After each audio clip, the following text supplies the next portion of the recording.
புதிய தலைமுறை நேயர்களுக்கு வணக்கம். +2 தேர்வு முடிவுகள் இன்று வெளியாகிறது. 3ஆம் கட்ட தேர்தல் பரப்புரை முடிவடைந்துள்ளது. இஸ்ரேல் மீது லெபனான் நடத்திய ஏவுகணை தாக்குதல், IPL தொடரில் சென்னை, கொல்கத்தா அணிகள் வெற்றி உள்ளிட்ட உள்ளூர் முதல் உலகம் வரையிலான பல்வேறு நிகழ்வுகளை நிமிடச் செய்திகளாக பார்க்கலாம். தமிழ்நாட்டில் +2 பொதுத் தேர்வு முடிவுகள் இன்று காலை வெளியிடப்படுகின்றன. தமிழ்நாட்டில் கடந்த மார்ச் 1ஆம் தேதி முதல் மார்ச் 22ஆம் தேதி வரை நடைபெற்ற +2 பொதுத் தேர்வை சுமார் 7 லட்சம் மாணவ மாணவிகள் எழுதினர். +2 விடைத்தாள்கள் திருத்தும் பணி ஏப்ரல் மாதத்தில் நிறைவு பெற்ற நிலையில் தேர்வு முடிவுகளை இன்று வெளியிடுவதற்கான அனைத்து ஏற்பாடுகளையும் பள்ளிக்கல்வித்துறை செய்துள்ளது. அதன்படி இன்று காலை 9:30 மணிக்கு +2 தேர்வு முடிவுகளை பள்ளிக்கல்வித்துறை வெளியிட உள்ளது. அரசு தேர்வுகள் இயக்ககத்தின் www.tnresults.nic.in என்ற தளத்திலும் www.dge.tn.gov.in என்ற தளத்திலும் மாணவர்கள் தேர்வு முடிவுகளை அறிந்து கொள்ளலாம். இதற்கு மாணவர்கள் தங்கள் தேர்வு எண் மற்றும் பிறந்த தேதி ஆகியவற்றை குறிப்பிட வேண்டும். மேலும் தாங்கள் பயின்ற பள்ளிகளிலும் மாணவர்கள் தேர்வு முடிவுகளை அறிந்து கொள்ள முடியும். அதேவேளையில் மாணவர்கள் வழங்கிய தொலைபேசி எண்ணுக்கும் தேர்வு முடிவுகள் அனுப்பி வைக்கப்பட உள்ளது. அரசு மைய மற்றும் கிளை நூலகங்களிலும் மாவட்ட ஆட்சியர் அலுவலகங்களில் உள்ள தகவல் மையங்களிலும் தேர்வு முடிவுகளை அறிந்து கொள்ள ஏற்பாடுகள் செய்யப்பட்டுள்ளது. தேர்தல் நடத்தை விதிகள் அமலில் உள்ளதால் அமைச்சருக்கு பதிலாக பள்ளிக்கல்வித்துறை அதிகாரிகளே தேர்வு முடிவுகளை வெளியிடுவார்கள் என எதிர்பார்க்கப்படுகிறது.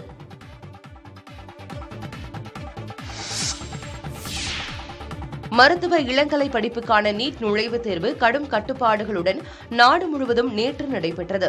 உயிரியல் பாடம் தொடர்பான கேள்விகள் எளிதாக இருந்ததாக மாணவர்கள் தெரிவித்தனர். மருத்துவக் கல்லூரிகளில் MBBS எனப்படும் இளநிலை மருத்துவ படிப்பில் சேர்வதற்கு நீட் நுழைவுத் தேர்வை தேசிய தேர்வு முகமை நடத்தி வருகிறது. அதன்படி நடப்பு கல்வியாண்டுக்கான நீட் தேர்வு நாடு முழுவதும் 557 நகரங்களில் நடைபெற்றன. நேற்று பிற்பகல் 2 மணிக்கு தேர்வு தொடங்கிய நிலையில் தமிழ்நாட்டை பொறுத்தவரை சுமார் 1.5 லட்சம் மாணவர்கள் தேர்வு எழுதினர். சென்னை, கோவை, வேலூர், மதுரை உள்ளிட்ட நகரங்களில் தேர்வு மையங்கள் அமைக்கப்பட்டிருந்தன. குறிப்பிட்ட நேரத்திற்கு முன்பாக மையத்திற்கு சென்ற மாணவர்கள் வழக்கம்போல் கடும் கட்டுப்பாடுகளுக்கு நடுவே அனுமதிக்கப்பட்டனர். 200 கேள்விகளுக்கு 200 நிமிடங்கள் என்ற கணக்கில் 3 மணி நேரம் 20 நிமிடங்கள் நடைபெற்ற தேர்வு மாலை 5:20 மணிக்கு நிறைவடைந்தது. நாடு முழுவதும் இருந்து சுமார் 24 லட்சம் நபர்கள் விண்ணப்பித்திருந்த நிலையில் ஏராளமான மாணவர்கள் நீட் தேர்வை எழுதவில்லை. உத்தரப்பிரதேசம், மகாராஷ்டிரா, ராஜஸ்தான் உள்ளிட்ட மாநிலங்களில் இருந்து அதிகமானோர் தேர்வு எழுதியிருப்பது குறிப்பிடத்தக்கது. 3ஆம் கட்ட தேர்தல் நடைபெறும் 94 தொகுதிகளில் நேற்று மாலையுடன் பரப்புரை ஓய்ந்தது. 12 மாநிலங்கள் மற்றும் யூனியன் பிரதேசங்களில் உள்ள 94 தொகுதிகளில் நாளை தேர்தல் நடைபெறவுள்ளது. குஜராத் மாநிலத்தில் உள்ள 26 தொகுதிகளுக்கு ஒரே கட்டமாக வாக்குப்பதிவு நடைபெறவுள்ளது. மேலும் கர்நாடகாவில் 14 தொகுதிகள், மகாராஷ்டிராவில் 11 தொகுதிகள், பீகாரில் 5 தொகுதிகளில் மக்கள் ஜனநாயக கடமையை ஆற்றவுள்ளனர். மத்திய பிரதேசத்தில் கடந்த கட்டத்தில் அறிவிக்கப்பட்டு தேர்தல் நடைபெறாத பெதுல் தொகுதி உட்பட 9 தொகுதிகளில் தேர்தல் நடைபெறவுள்ளது. உத்தரப்பிரதேசத்தில் 10 தொகுதிகள், மேற்கு வங்கம், அசாமில் தலா 4 தொகுதிகள், சத்தீஸ்கரில் 7 தொகுதிகளில் மக்கள் வாக்களிக்க உள்ளனர். மேலும் கோவாவில் 2 தொகுதிகள், தையூ தாமன் மற்றும் தாத்ரா நகர் ஹவேலியில் தேர்தல் நடைபெறுகிறது. இன்று முதல் இ-பாஸ் முறை அமலுக்கு வரும் நிலையில் பொதுமக்கள் உதகை மற்றும் கொடைக்கானலுக்கு வந்து செல்ல எந்த தடையும் இல்லை என தமிழ்நாடு அரசு விளக்கம் அளித்திருக்கிறது. தமிழ்நாடு அரசு வெளியிட்டுள்ள அறிவிப்பில் உதகை மற்றும் கொடைக்கானல் சுற்றுலா தலங்களுக்கு வாகனங்களில் வருகை தரும் சுற்றுலா பயணிகள் எளிதாக வந்து செல்ல உயர்நீதிமன்ற உத்தரவுப்படி ஆன்லைனில் விண்ணப்பித்து இ-பாஸ் பெற்றுக் கொள்ளலாம் என தெரிவிக்கப்பட்டுள்ளது. சுற்றுலா பயணிகள் மற்றும் வணிக ரீதியாக வருபவர்களுக்கு எந்த தடையும் இல்லை என்றும், ஆனால் அவர்கள் பயணிக்கும் வாகனங்கள் இ-பாஸ் பதிவு செய்து பயணிக்க வேண்டும் என்றும் குறிப்பிடப்பட்டுள்ளது. வெளிநாட்டு பயணிகள் தங்களுடைய இமெயில் முகவரியை பயன்படுத்தி இணையதளம் வாயிலாக விண்ணப்பிக்கலாம். உள்நாட்டு பயணிகள் தங்களுடைய தொலைபேசி எண்களை பயன்படுத்தி விண்ணப்பிக்கலாம் என்றும், அவர்கள் விண்ணப்பிக்கும் போது தானாகவே இ-பாஸ் கிடைத்துவிடும் என்றும் தமிழ்நாடு அரசு தெரிவித்திருக்கிறது. இ-பாஸ் நடைமுறை வாகனங்களை முறைப்படுத்தி சுற்றுலா பயணிகள் எளிதாக வந்து செல்ல வழிவகுக்கும் என்றும், இந்த நடைமுறை இன்று முதல் ஜூன் 30ஆம் தேதி வரை பின்பற்றப்படும் என்றும் தெரிவிக்கப்பட்டுள்ளது. இ-பாஸ் நடைமுறையால் சுற்றுலா பயணிகளுக்கு எந்தவித தொந்தரவும், அச்சமும் ஏற்பட வாய்ப்பில்லை என்றும், இ-பாஸ் அனுமதி காரணமாக பொதுமக்களுக்கு எந்த வகையிலும் பாதிப்பு ஏற்படாது என்றும் தமிழ்நாடு அரசு விளக்கம் அளித்திருக்கிறது. செய்யப்பட்டுள்ளது. இ பாஸ் 3 வகையான அடையாள கோடுகளுடன் வழங்கப்பட இருக்கின்றன. அதன்படி உள்ளூர் பகுதி பொதுமக்களுக்கு பச்சை நிற அடையாள கோடுடனும், வேளாண் பொருட்களை கொண்டு செல்லும் வாகனங்கள், அடிப்படை தேவை மற்றும் சரக்கு வாகனங்களுக்கு நீல நிற அடையாள கோடுடனும், சுற்றுலா மற்றும் வர்த்தக ரீதியான வாகனங்களுக்கு ஊதா நிற அடையாள கோடுடனும் இ பாஸ் வழங்க நடவடிக்கை மேற்கொள்ளப்பட்டிருக்கிறது.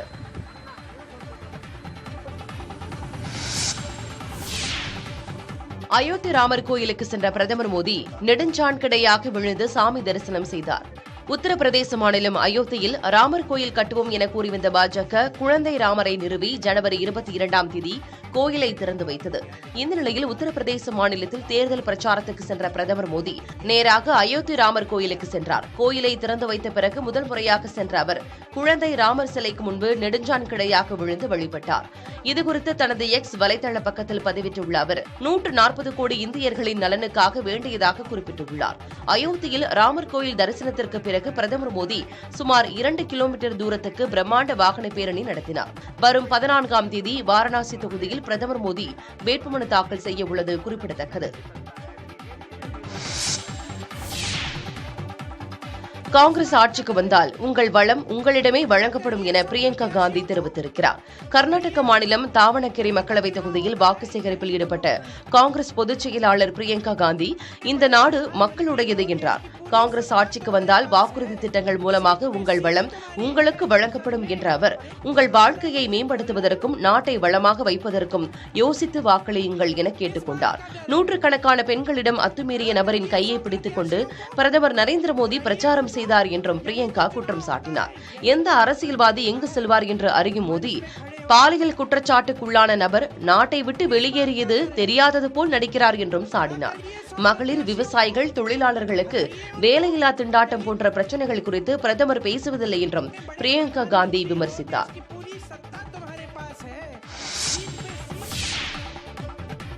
ஜம்மு காஷ்மீரில் 370வது சட்டப்பிரிவு மீண்டும் கொண்டுவரப்படும் என ராகுல் காந்தி பகல் கனவு காண்பதை நிறுத்திக் கொள்ள வேண்டும் என மத்திய அமைச்சர் அமித் ஷா தெரிவித்துள்ளார். பாஜக மூத்த தலைவரும் உள்துறை அமைச்சருமான அமித் ஷா தெலங்கானா மாநிலம் செகந்திராபாத்தில் பாஜக வேட்பாளருக்கு ஆதரவாக பேரணி சென்று வாக்கு சேகரிப்பில் ஈடுபட்டார். அப்போது பேசிய அவர் இந்தியா கூட்டணி மோசடி கூட்டணி என விமர்சித்தார். காங்கிரஸ் தலைமையில் மோசடி கட்சிகள் இணைந்திருப்பதாகவும் மறுபக்கம் ஊழல் குற்றச்சாட்டுக்கு ஆளாகாத பிரதமர் மோடி இருப்பதாகவும் தெரிவித்திருக்கிறார். பிரதமர் பதவிக்கு போட்டியிடக்கூடிய தலைவர்கள் யாரேனும் இந்தியா கூட்டணியில் உள்ளனரா என கேள்வி எழுப்பிய அமித் ஷா பிரதமர் பதவியை சுழற்சி முறையில் அனுபவிக்க இந்தியா கூட்டணி தலைவர்கள் ஆலோசிப்பதாக குற்றம் சாட்டினார். ஜம்மு காஷ்மீரில் 370வது சட்டப்பிரிவு ரத்து செய்யப்பட்ட பிறகு எந்த வன்முறையும் நடைபெறவில்லை என்று குறிப்பிட்டார். காங்கிரஸ் ஆட்சிக்கு வந்தால் காஷ்மீரில் 370வது சட்டப்பிரிவு மீண்டும் கொண்டுவரப்படும் என ராகுல் காந்தி கூறுகிறார். அவருக்கு ஒன்றை சொல்லிக் கொள்கிறேன், காங்கிரஸ் மீண்டும் ஆட்சிக்கு வரப்போவதும் இல்லை, 370வது சட்டப்பிரிவு மீண்டும் கொண்டுவரப்பட போவதும் இல்லை என அமித் ஷா கூறினார். ஆதலால் பகல் கனவு காண்பதை ராகுல் காந்தி நிறுத்திக் கொள்ள வேண்டும் என்றும் அமித் ஷா பேசினார். ஆள்கடத்தல் வழக்கில் கைது செய்யப்பட்ட மதச்சார்பற்ற ஜனதா தள கட்சியின் எம்எல்ஏ ரேவண்ணாவை 4 நாட்கள் போலீஸ் காவலில் விசாரிக்க பெங்களூரு நீதிமன்றம் உத்தரவிட்டுள்ளது. கர்நாடகாவில் ஆபாச வீடியோ விவகாரம் விஸ்வரூபம் எடுத்திருக்கிறது. இந்த விவகாரத்தில் மதச்சார்பற்ற ஜனதா தள கட்சியின் எம்பி பிரஜ்வல் ரேவண்ணா மற்றும் அவரது தந்தையும் எம்எல்ஏவுமான ரேவண்ணா ஆகியோர் மீது காவல்துறை வழக்கு பதிவு செய்திருக்கிறது. பிரஜ்வல் வெளிநாட்டில் இருப்பதாக கூறப்படும் நிலையில் ரேவண்ணா சனிக்கிழமை கைது செய்யப்பட்டார். வீட்டில் பணிப்பெண்ணை கடத்திய வழக்கில் அவரை காவல்துறையினர் கைது செய்தனர். இந்நிலையில் இந்த வழக்கில் பெங்களூரு நீதிமன்றத்தில் ரேவண்ணாவை சிறப்பு புலனாய்வு குழுவினர் ஆஜர்படுத்தினர். அப்போது நீதிபதி ரவீந்திரகுமார் பி கட்டிமணி வரும் 8ஆம் தேதி வரை ரேவண்ணாவை காவலில் வைத்து விசாரிக்க அனுமதி வழங்கினார். ஐபிஎல் தொடரில் கொல்கத்தாவின் அதிரடி ஆட்டத்தை சமாளிக்க முடியாமல் லக்னோ தோல்வியை தழுவியது. டாஸ் வென்ற லக்னோ அணி முதலில் பந்து வீசியது. வழக்கம்போல் அதிரடியான தொடக்கத்தை சால்ட் மற்றும் நரேன் ஆகியோர் கொடுத்தனர். சால்ட் 32 ரன்களில் ஆட்டமிழக்க நரேன் பந்து வீச்சை நாலாபுரமும் சிதறடித்தார். 81 ரன்களில் நரேன் ஆட்டமிழக்க இறுதியில் 6 பந்துகளில் 25 ரன்களை ரமன்தீப் சிங் எடுக்க 235 ரன்களை கொல்கத்தா குவித்தது. லக்னோ தரப்பில் நவீன் உலக் 3 விக்கெட்டுகளை வீழ்த்தினார். தொடர்ந்து விளையாடிய விளையாடிய லக்னோ அணியில் ராகுல் 25 ரன்களிலும் ஸ்டோய்னிஸ் 36 ரன்களிலும் ஆட்டமிழந்தனர். பின்னர் வந்த வீரர்கள் சொற்ப ரன்களில் ஆட்டமிழக்க 16.1 ஓவர்களில் 137 மட்டும் எடுத்து அனைத்து விக்கெட்டுகளையும் லக்னோ இழந்தது. 98 ரன்கள் வித்தியாசத்தில் கொல்கத்தாவிடம் வீழ்ந்தது லக்னோ. அர்ஷித் ராணா மற்றும் வருண் சக்கரவர்த்தி ஆகியோர் தலா 3 விக்கெட்டுகளை வீழ்த்தினர். ஆட்ட நாயகன் விருதை சுனில் நரேன் தட்டிச் சென்றார்.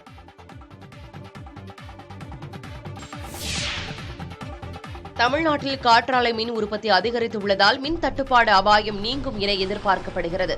கோடை வெயில் வாட்டி வதைக்கும் நிலையில் ஏசி பயன்பாடு உள்ளிட்ட காரணங்களால் மின் தேவை அதிகரிப்பது வழக்கம். இதனால் மின் நுகர்வு தொடர்ந்து அதிகரித்து வருவதுடன் தமிழகத்தின் மின்சார தேவை 21,000 மெகாவாட்டாக புதிய உச்சத்தை தொட்டிருக்கிறது. அத்துடன் பராமரிப்பு உள்ளிட்ட பணிகளால் மின் தடையும் ஏற்படும். மாறாக தமிழ்நாட்டில் மே முதல் செப்டம்பர் வரை காற்றாலை சீசன் என்பதால் அதன் மூலம் பெருமளவிலான மின் தேவையை பூர்த்தி செய்ய முடியும். அந்த வகையில் தற்போது காற்றாலைகளில் இருந்து நாள்தோறும் 2,000 மெகாவாட்டிற்கும் கூடுதலாக மின்சாரம் உற்பத்தியாகிறது. இதனால் மின் தட்டுப்பாடு அபாயம் குறையும் நிலை உருவாகியுள்ளது. காற்றாலை மின் உற்பத்தியால் வெளிச்சந்தையில் மின்சாரம் கொள்முதல் செய்வது படிப்படியாக குறைக்கப்படும் என மின்வாரிய அதிகாரிகள் தெரிவிக்கின்றனர். அரியலூரில் பழமை வாய்ந்த சிவன் கோயிலில் முருகன் கற்சிலை கண்டெடுக்கப்பட்டுள்ளது. ஆண்டிமடம் அருகே கூவத்தூர் கிராமத்தில் பழமை வாய்ந்த காசி விஸ்வநாதர் கோயில் உள்ளது. புகழ்பெற்ற இந்த கோயிலில் 12 கோடி ரூபாய் செலவில் புதிய கற்கோயில் அமைக்கும் பணிகள் நடைபெற்றுக் கொண்டிருக்கின்றன. இதற்காக பழைய கோயிலை அகற்றிய போது பூமிக்கு அடியில் அழகிய முருகன் கற்சிலை கண்டெடுக்கப்பட்டது. வள்ளி தெய்வானையுடன் காட்சி தரும் இந்த முருகன் கற்சிலை 16ஆம் நூற்றாண்டைச் சேர்ந்த சிலையாக இருக்கலாம் என்று கருதப்படுகிறது. தகவல் அறிந்த சுற்றுவட்டார கிராம மக்கள் முருகன் சிலையை பார்ப்பதற்கு கோயிலுக்கு வருகை புரிந்த வண்ணம் உள்ளனர். முருகன் சிலை கிடைத்து உள்ளதால் கோயில் வளாக பகுதியில் அகழாய்வு பணிகள் மேற்கொள்ள அந்த பகுதி மக்கள் வலியுறுத்துகின்றனர். கண்டெடுக்கப்பட்ட முருகன் கற்சிலையை கோயிலுக்குள் வைத்து மக்கள் வழிபாடு செய்து வருகின்றனர். புதுச்சேரியில் ஏரிக்கரையை சுத்தம் செய்யும் பணியின் போது உரைக்கிணறு கண்டுபிடிக்கப்பட்டிருக்கிறது. திருக்காஞ்சி ஊராட்சிக்குட்பட்ட கீழ அக்ரஹாரம் பகுதியில் ஏரிக்கரையை சுத்தம் செய்யும் பணியில் அப்பகுதியைச் சேர்ந்த சுந்தரராமன் என்பவர் ஈடுபட்டுள்ளார். அப்போது சுடுமண்ணால் செய்யப்பட்ட உருளை வடிவிலான உரைக்கிணறு இருப்பதை பார்த்திருக்கிறார். உரைக்கிணறு கண்டெடுக்கப்பட்ட பகுதியில் மேலும் ஆய்வுகளை மேற்கொள்ள அந்த பகுதி மக்கள் வலியுறுத்துகின்றனர். இதன் மூலமாக புதுச்சேரியின் தொன்மையை கண்டறிய முடியும் என அவர்கள் தெரிவிக்கின்றனர். ஏற்கனவே அரியாங்குப்பம் அருகே உள்ள அரிக்குமேடு பகுதியில் நடந்த அகழாய்வில் கடல் வாணிபம் நடந்ததற்கான ஆதாரங்கள் கிடைத்தது என்பது குறிப்பிடத்தக்கது. திருப்பத்தூர் மாவட்டத்தில் தரமற்று இருப்பதாக கூறி தார் சாலையை பெயர்த்து எடுத்த ஊராட்சி மன்ற வார்டு உறுப்பினர் கைது செய்யப்பட்டார். ஆம்பூர் அடுத்த மிட்டாளம் ஊராட்சி பகுதியில் முதலமைச்சர் கிராம சாலைகள் மேம்பாட்டு திட்டத்தின் கீழ் சாலை அமைக்கும் பணிகள் நடைபெற்றன. அதன்படி ரங்காபுரம் முதல் ராளக்கொத்தூர் வரை சுமார் 2.5 கிலோமீட்டர் தொலைவுக்கு தார் சாலை அமைக்கப்பட்டது. அப்போது ஊராட்சி மன்ற உறுப்பினர் பிரகாஷ் தார் சாலை தரமற்று இருப்பதாக கூறி 20 மீட்டர் தொலைவுக்கு அதனை இரவோடு இரவாக பெயர்த்து எடுத்துள்ளார்.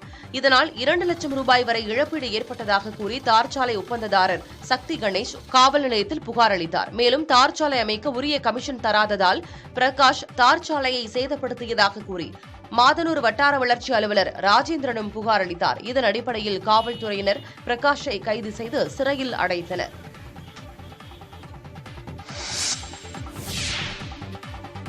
மதுரை அரசு ராஜாஜி மருத்துவமனையில் வெப்பம் சார்ந்த பாதிப்புகளுக்கு சிகிச்சை பெறும் நோயாளிகளுக்கு ஏசி பொருத்தப்பட்ட சிறப்பு வார்டு அமைக்கப்பட்டுள்ளது.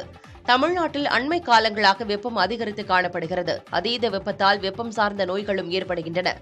சில நேரங்களில் உயிரிழப்புகள் கூட ஏற்படுகின்றன. இந்நிலையில் தலைவலி, உடல் சோர்வு உள்ளிட்ட வெப்பம் சார்ந்த நோய்களுக்கு சிகிச்சை அளிப்பதற்காக மதுரை அரசு ராஜாஜி மருத்துவமனையில் சிறப்பு வார்டு அமைக்கப்பட்டுள்ளது. 10 படுக்கைகளுடன் அமைக்கப்பட்டுள்ள இந்த வார்டில் வெண்டிலேட்டர் கருவிகள், இரத்த பரிசோதனை உள்ளிட்ட அனைத்து வசதிகளும் ஏற்படுத்தப்பட்டுள்ளன. மேலும் சிறப்பு வார்டில் நோயாளிகளின் வசதிக்காக ஏசியும் அமைக்கப்பட்டிருக்கிறது. அத்துடன் நோயாளிகளுக்கு சிகிச்சை அளிக்க சிறப்பு வார்டில் மட்டும் 10க்கும் அதிகமான செவிலியர்கள் பணியமர்த்தப்பட்டுள்ளனர். இதன் மூலமாக கடும் வெப்பத்திலிருந்து நோயாளிகளை காக்கும் பொருட்டு மருத்துவமனை நிர்வாகத்தின் இந்த நடவடிக்கைக்கு பொதுமக்கள் பலரும் வரவேற்பு தெரிவிக்கின்றனர். தேசிய ஊக்கமருந்து எதிர்ப்பு முகமையின் நடவடிக்கை காரணமாக மல்யுத்த வீரர் பஜ்ரங் புனியாவால் பாரிஸ் ஒலிம்பிக் போட்டிகளில் பங்கேற்க முடியாத சூழல் ஏற்பட்டிருக்கிறது. இந்திய மல்யுத்த வீரர் பஜ்ரங் புனியா இம்மாத இறுதியில் துருக்கியில் நடைபெறும் ஒலிம்பிக் தகுதிச் சுற்றில் பங்கேற்க இருந்தார். இதன் மூலமாக பிரான்ஸ் ஒலிம்பிக் போட்டிகளுக்கு தகுதி பெற்றுவிடலாம் என பஜ்ரங் புனியா இலக்கு நிர்ணயித்திருந்த நிலையில் அவரை கால வரையின்றி இடைநீக்கம் செய்து தேசிய ஊக்கமருந்து எதிர்ப்பு முகமை உத்தரவு பிறப்பித்துள்ளது. கடந்த மார்ச் 10ஆம் தேதியன்று சோனேபட் பகுதியில் நடைபெற்ற தேர்வின் போது சிறுநீர் மாதிரியை சமர்ப்பிக்க உத்தரவிடப்பட்டிருந்த நிலையில் அதை பஜ்ரங் புனியா செய்யாத காரணத்தால் தேசிய ஊக்கமருந்து எதிர்ப்பு முகமை இந்த நடவடிக்கையை முன்னெடுத்திருக்கிறது. இந்த விவகாரத்தில் செவ்வாய்க்கிழமைக்குள் எழுத்துப்பூர்வமாக பதிலளிக்க பஜ்ரங் புனியாவுக்கு உத்தரவிடப்பட்டுள்ளது.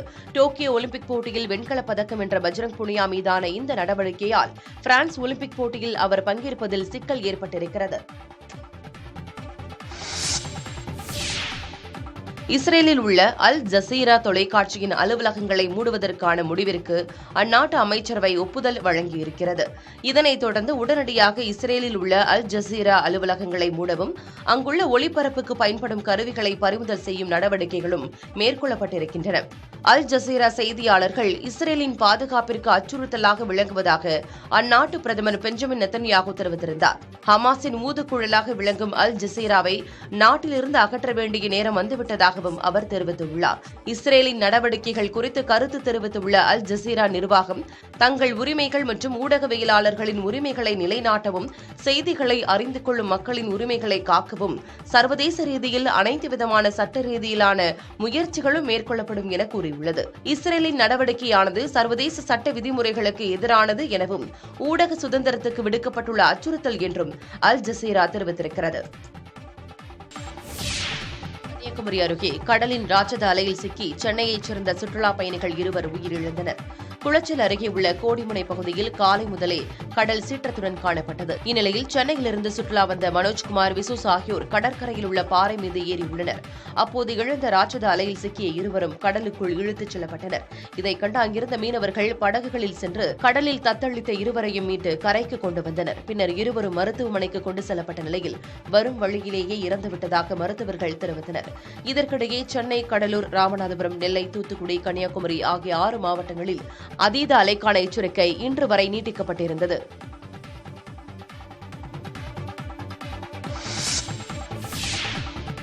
கோபிச்செட்டிப்பாளையம் அடுத்துள்ள சஞ்சீவராயன் கோயில் அருகே விவசாய தோட்டத்தில் சிறுத்தை நடமாட்டம் உள்ளதால் அப்பகுதி பொதுமக்கள் அச்சமடைந்துள்ளனர். சித்தையன் என்பவர் தனது கரும்பு தோட்டத்தில் சத்தம் கேட்டு அருகில் சென்று பார்த்தபோது அங்கு சிறுத்தை ஒன்று முள்ளம்பன்றியை வேட்டையாடிக் கொண்டிருந்ததைக் கண்டு அதிர்ச்சியடைந்தார். உடனே அங்கிருந்து வெளியே வந்த சித்தையன் அருகில் இருந்தவர்களிடமும் டிஎன் பாளையம் வனத்துறையினருக்கும் தகவல் தெரிவித்தார். இதன் பேரில் சம்பவ இடத்திற்கு சென்ற டிஎன் பாளையம் வனத்துறையினர் பட்டாசுகளை வெடித்து கரும்பு காட்டில் பதுங்கியிருந்த சிறுத்தையை விரட்டினர். மேலும் சிறுத்தை நடமாட்டம் இருப்பதாக கூறப்படும் பகுதிகளில் பொதுமக்கள் இரவு நேரங்களில் யாரும் வெளியே வர வேண்டாம் என வனத்துறை சார்பில் தெரிவிக்கப்பட்டுள்ளது.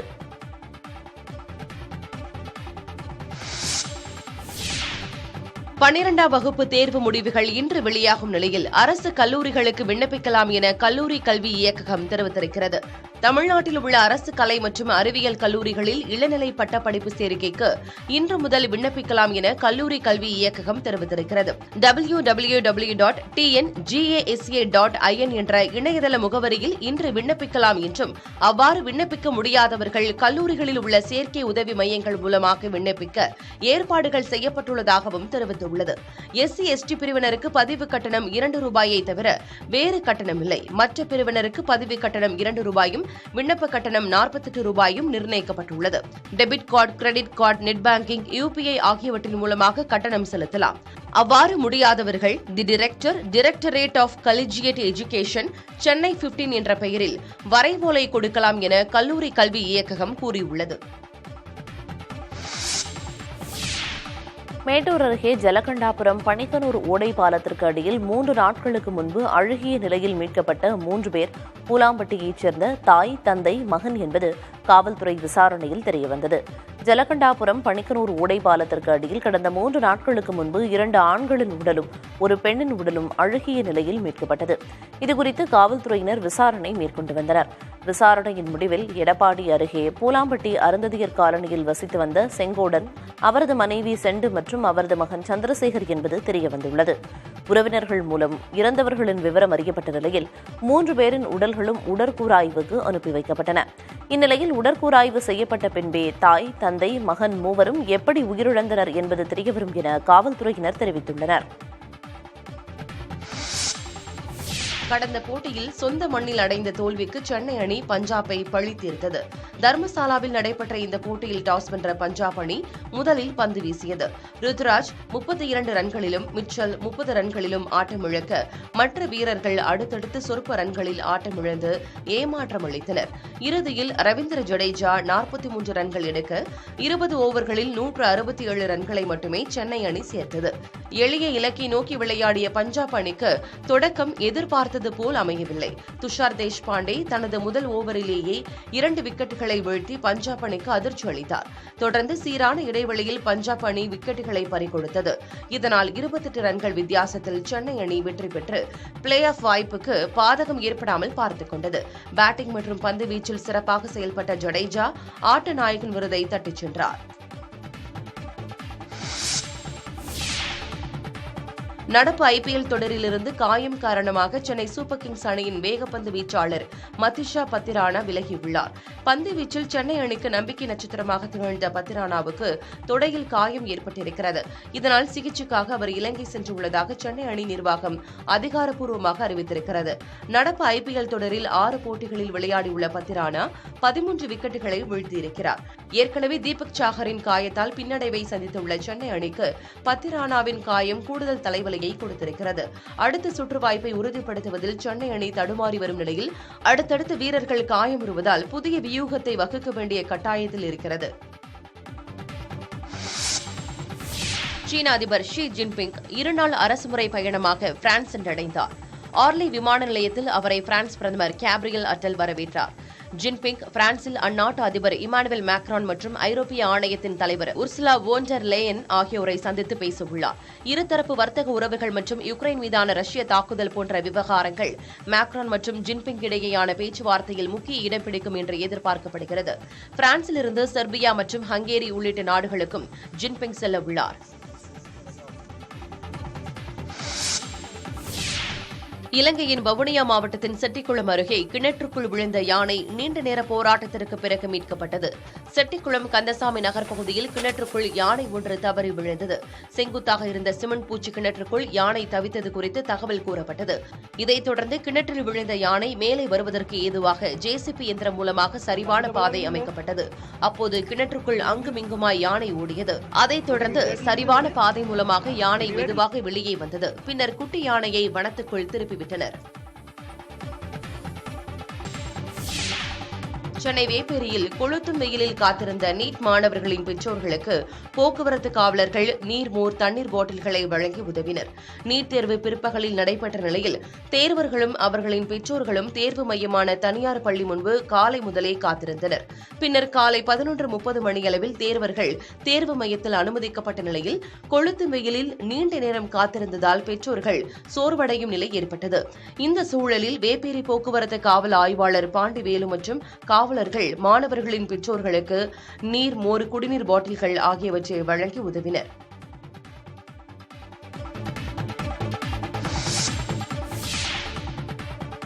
தேனி மாவட்டம் பெரியகுளம் சுற்றுவட்டார பகுதிகளில் உள்ள கண்மாய்களில் அடுத்தடுத்து பரவி வரும் புதிய வகை தாவரம் குறித்து ஆய்வு செய்ய கோரிக்கை வலுத்திருக்கிறது. பெரியகுளம் சுற்றுவட்டார பகுதிகளில் உள்ள 38 கண்மாய்களால் சுமார் 10,000 ஏக்கருக்கும் அதிகமான விளைநிலங்கள் பாசன வசதி பெறுகின்றன. இந்த கண்மாய்களில் மீன்கள் வளர்ப்பதன் மூலமாக அரசுக்கு வருவாய் கிடைக்கிறது. தொடர்ந்து பொழிந்த வடகிழக்கு பருவமழையால் அனைத்து கண்மாய்களும் அதன் முழு கொள்ளளவை எட்டிய நிலையில் தற்போது பாசன பயன்பாட்டிற்கு தண்ணீர் திறக்கப்பட்டிருக்கிறது. இந்நிலையில் லட்சுமிபுரம் கண்மாயில் உள்ள நீர்நிலைகள் முழுவதிலும் புதிய வகை தாவரங்கள் பரவ தொடங்கியுள்ளன. தாவரம் ஒவ்வொரு நாளும் அதிகரித்து வரும் நிலையில் விவசாயத்திற்கு நீர் பற்றாக்குறை ஏற்படுமோ என விவசாயிகள் அச்சமடைந்திருக்கின்றனர். மேலும் கண்மாயில் மீன் வளர்ப்பவர்கள் இடத்திலும் புதிய வகை தாவரம் அச்சத்தை ஏற்படுத்தியுள்ளது. இதுகுறித்து பேசிய பொதுப்பணித்துறை செயற்பொறியாளர் தாவரவியல் துறை அதிகாரிகள் உதவியுடன் ஆய்வு செய்து உரிய நடவடிக்கை எடுக்கப்படும் என தெரிவித்திருக்கிறார். தூத்துக்குடி மாவட்டம் திருச்செந்தூர் கடலில் பக்தர்கள் குளிக்க காவல்துறை தடை விதித்துள்ளது. ஆந்திர கடலோர பகுதியில் சூறாவளி காற்று மணிக்கு 45 முதல் 58 கிலோமீட்டர் வேகத்திலும் இடையிடையே 65 கிலோமீட்டர் வேகத்திலும் காற்று வீசும் என்று வானிலை மையம் எச்சரிக்கை விடுத்துள்ளது. இதன் தொடர்ச்சியாக தென் தமிழக கடல் பகுதியில் கடல் சீற்றமாக காணப்படுகிறது. இதனைத் தொடர்ந்து தமிழகத்தில் கன்னியாகுமரி, நெல்லை, ராமநாதபுரம், தூத்துக்குடி ஆகிய கடலோர பகுதிகளுக்கு ஆரஞ்சு எச்சரிக்கை விடுக்கப்பட்டது. கடல் அலைகள் 1/2 மீட்டர் முதல் 1.5 மீட்டர் உயரம் வரை எழும் எழும்பும் சூழல் ஏற்பட்டிருக்கிறது. இதனால் திருச்செந்தூரில் பொதுமக்கள் யாரும் கடற்கரைக்கும் கடற்கரை பூங்காவுக்கும் செல்வதை தவிர்க்க வேண்டும் என்றும், கடலோர கிராம மக்கள் பாதுகாப்பாகவும் மீனவர்கள் படகுகளை பாதுகாப்பாக நிறுத்தி வைக்கவும் எச்சரிக்கை விடுக்கப்பட்டுள்ளது.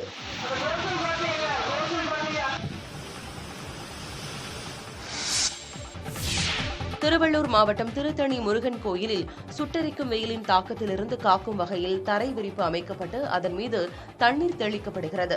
ஞாயிற்றுக்கிழமை விடுமுறை தினம் என்பதால் திருத்தணி முருகன் கோயிலில் சுவாமி தரிசனம் செய்ய ஏராளமான பக்தர்கள் குவிந்தனர்.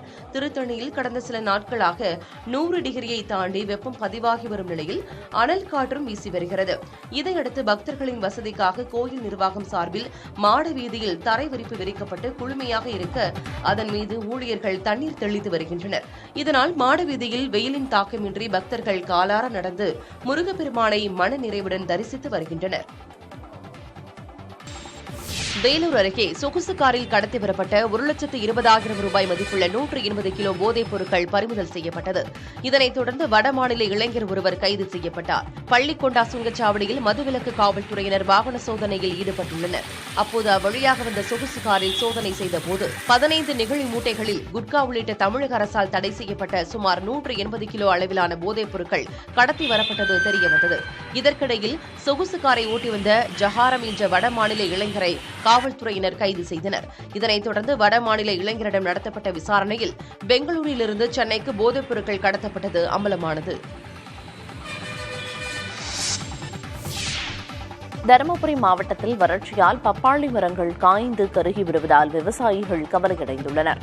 பாலக்கோடு, அரூர், மொரப்பூர் உள்ளிட்ட பல்வேறு கிராமப் பகுதிகளில் 1000க்கும் மேற்பட்ட ஏக்கர் விவசாய நிலங்களில் பப்பாளி சாகுபடி செய்துள்ளனர். வழக்கமாக பப்பாளி பழங்கள் 8 மாதங்களில் அறுவடைக்கு தயாராகி விடுவதால் விவசாயிகளுக்கு நல்ல லாபம் கிடைக்கும். இந்நிலையில் போதிய மழை இல்லாததால் பப்பாளி மரங்களுக்கு தண்ணீர் பாய்ச்ச முடியாமல் முழுமையாக கருகி வருகின்றன. இதனால் ஏக்கருக்கு 1 லட்சம் ரூபாய் வரை விவசாயிகளுக்கு இழப்பு ஏற்பட்டுள்ளதாக கூறப்படுகிறது. அரசு உரிய ஆய்வு செய்து இழப்பீடு வழங்க வேண்டும் என விவசாயிகள் கோரிக்கை விடுத்துள்ளனர்.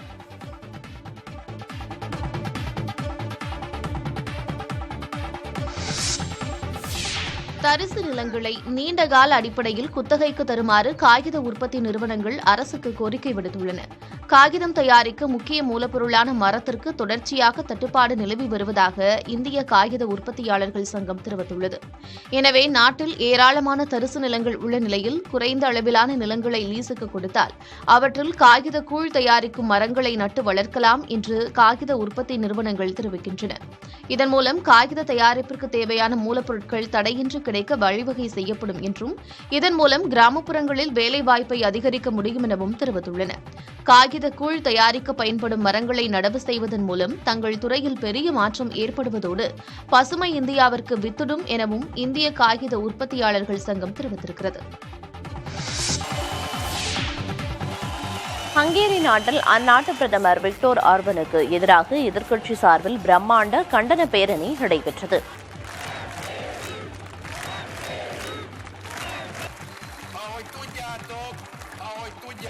ஹங்கேரி நாட்டின் டிப்ரெசன் நகரில் நடந்த பிரம்மாண்ட கண்டன பொதுக்கூட்டத்தில் 10,000க்கும் மேற்பட்டோர் முன்பு எதிர்க்கட்சியைச் சேர்ந்த முக்கிய தலைவரான பீட்டர் மேகியர் உரையாற்றினார். அப்போது ஹங்கேரி பொதுமக்கள் பெரும்பாலானோர் வெறுப்பு, பிளவுகளால் சோர்வடைந்துள்ளதாக மேகியர் குற்றம் சாட்டினார். ஹங்கேரி மக்கள் அன்பு, ஒற்றுமை, அமைதியை மட்டுமே விரும்புவதாகவும் அவர் தெரிவித்தார். பாரம்பரிய ஹங்கேரிய கட்சிகள் கிராமப்புற மக்களை கைவிட்டு விட்டதாகவும் குற்றம் சாட்டினார். ஹங்கேரி நாட்டில் தேர்தலுக்கு இன்னும் 1 மாதமே உள்ள நிலையில் ஆளுங்கட்சிக்கு எதிராக போராட்டம் அதிகரித்துள்ள நிலையில் முக்கிய போட்டியாளராக கருதப்படும் பீட்டர் மேகியரின் கட்சி வெற்றி பெற வாய்ப்புள்ளதாக கருத்து கணிப்புகள் கூறுகின்றன.